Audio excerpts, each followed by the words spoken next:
Salam hormat kepada Ibu dan juga teman-teman sekalian. Perkenalkan nama saya Panian Ramatondang dari Prodi S1 Informatika Angkatan 2021.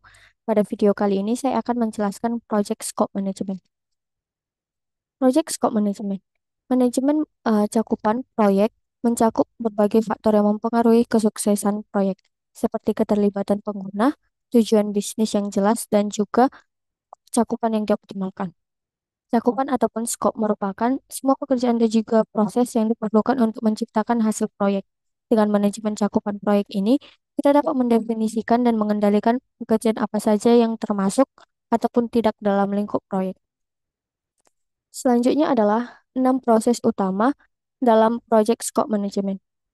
Yang pertama, perencanaan manajemen cakupan, di mana ditentukan bagaimana cakupan proyek dan kebutuhan akan dikelola. Yang kedua, mengumpulkan kebutuhan, yaitu akan mendefinisikan dan juga mendokumentasikan fitur ataupun fungsi produk serta proses yang digunakan. Yang ketiga, mendefinisikan cakupan, yaitu menyusun dokumen pernyataan cakupan berdasarkan perencanaan dan juga proyek lainnya.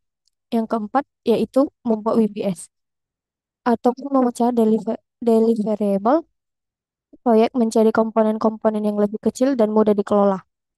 Yang kelima, yaitu em, memvalidasi cakupan, yaitu proses formalisasi setujuan atas deliverable proyek. Yang terakhir yaitu mengendalikan cakupan, yaitu mengelola perubahan terhadap cakupan proyek selama proyek berlangsung untuk memastikan proyek tetap pada rencana. Yang pertama, planning scope management. Planning scope management ini merupakan proses awal di mana kita merencanakan bagaimana seluruh proyek akan dikelola dari sisi cakupannya. Rencana ini menentukan bagaimana tim proyek akan mendefinisikan dan juga memvalidasi serta mengontrol perubahan cakupan yang dengan sepanjang proyek berjalan. Yang kedua adalah collecting requirements. Mengumpulkan kebutuhan proyek adalah proses mendokumentasikan syarat-syarat yang harus dipenuhi produk. Dan juga menurut PMBOK Guide edisi 6, requirement adalah kondisi ataupun kemampuan yang diperlukan dari suatu proyek. Selanjutnya adalah requirement management plan. Ini merupakan dokumen yang merinci bagaimana kebutuhan proyek akan dianalisis, didokumentasikan, dan juga dikelola. Selanjutnya adalah konsekuensi kesalahan requirements. Penting untuk mendefinisikan kebutuhan proyek dengan benar untuk menghindari biaya tambahan yang tidak perlu. Kesalahan dalam mendefinisikan kebutuhan ini bisa berakibat fatal seperti yang dialami oleh IBM, di mana biaya perbaikan kesalahan bisa mencapai 30 kali lipat. Selanjutnya adalah best practice. Sebagai contoh praktis terbaik, Google merupakan eh, inovasi yang terkenal dalam pengembangan produknya. Google mengandalkan para programmer untuk memastikan kualitas pekerjaan mereka, sehingga mereka tidak membutuhkan banyak penguji untuk menjamin kualitas dari Google tersebut. Selanjutnya adalah Requirement Traceability Matrix atau RTM.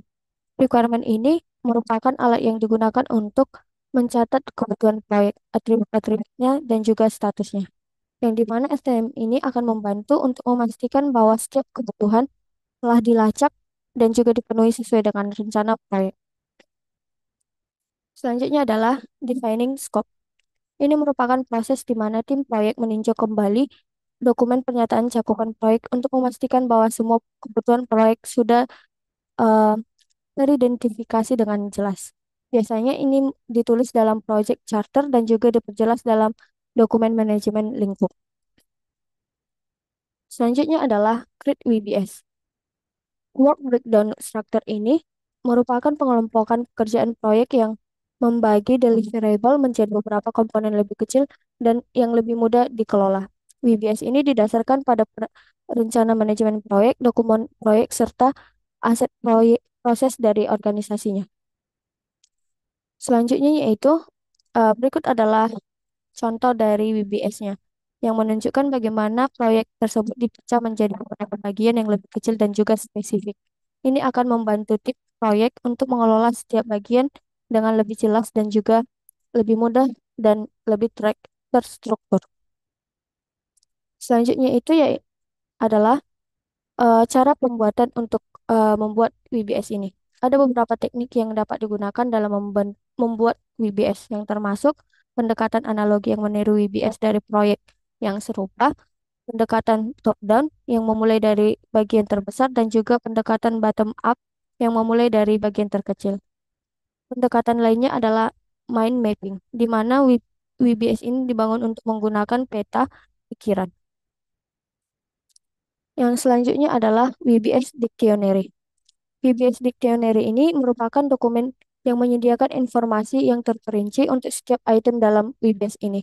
Dokumen ini biasanya penting untuk memberikan konteks dan juga detail spesifik yang diperlukan dalam pelaksanaan pekerjaan proyek. Yang selanjutnya adalah validating scope. Proses validasi ini langkah formalisasi di mana deliverable proyek disetujui oleh para pemangku kepentingan. Selanjutnya adalah controlling scope. Controlling scope ini merupakan proses yang terjadi selama pelaksanaan proyek di mana setiap perubahan terhadap cakupan proyek harus dipantau dan juga dikendalikan. Hal ini penting agar cakupan tidak terlalu besar atau terjadi terlalu banyak perubahan yang bisa menyebabkan keterlambatan dan pembengkakan biayanya. Selanjutnya adalah penggunaan software. Penting untuk membuat WBS dengan baik sebelum memilih perangkat lunak yang akan digunakan. Terdapat banyak pilihan perangkat lunak yang bisa digunakan dalam manajemen proyek, dan tim harus memilih perangkat yang paling sesuai dengan kebutuhan proyek. Berikutnya adalah kesimpulan dari penjelasan sebelumnya. Manajemen cakupan proyek mencakup proses-proses yang diperlukan untuk memastikan bahwa semua pekerjaan yang diperlukan dalam proyek telah diselesaikan dengan baik dan hanya pekerjaan yang diperlukan saja yang dilakukan. Adapun proses utamanya meliputi perencanaan manajemen cakupan, pengumpulan kebutuhan, mendefinisikan cakupan, membuat WBS, memvalidasi cakupan, dan juga mengendalikan cakupan. Demikian penjelasan saya terkait pembelajaran pada week ini. Atas perhatian Ibu dan juga teman-teman sekalian, saya mengucapkan terima kasih.